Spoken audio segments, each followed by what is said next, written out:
să plec să uit de tine, simțând că nimic nu mă mai reține.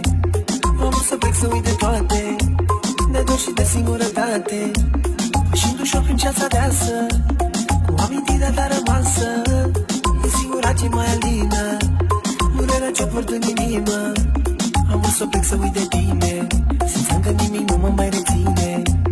Am vrut să plec să uit de toate, de dor și de singurătate, caut ieșire la lumină, prin norii negri ce se adună.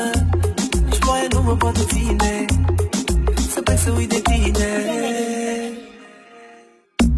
Tot ce mi-a rămas acum e o poză într-un album, o poză cu chipul tău, mă uit la ea că mi-e greu. Tot ce mi-a rămas acum e o poză într-un album, o poză cu chipul tău, mă uit la ea că mi-e greu.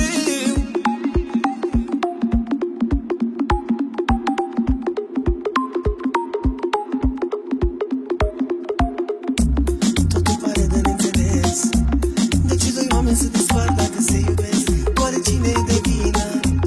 El a plecat, iar în urmă lui suspină.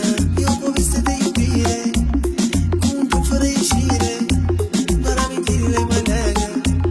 El o să uite, dar inima nu vrea să înțeleagă și doare tare din când în când privește la poza ei, simte că moare.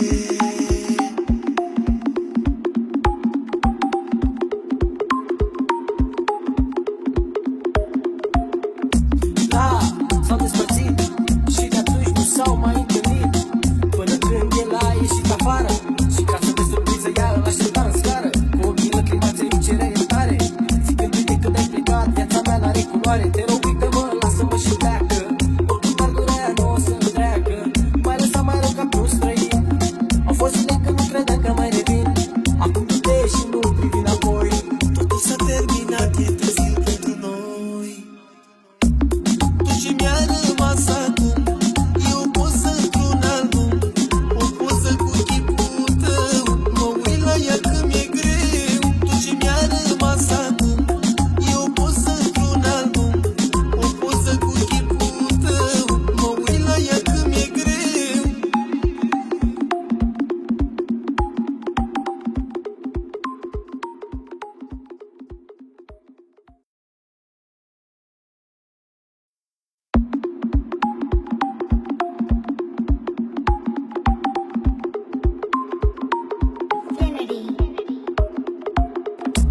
Am vrut să plec să uit de tine, simțând că nimic nu mă mai reține. Am vrut să plec să uit de toate, de dor și de singurătate, pășind ușor prin ceața deasă, cu amintirea ta rămasă. E singura ce mai alină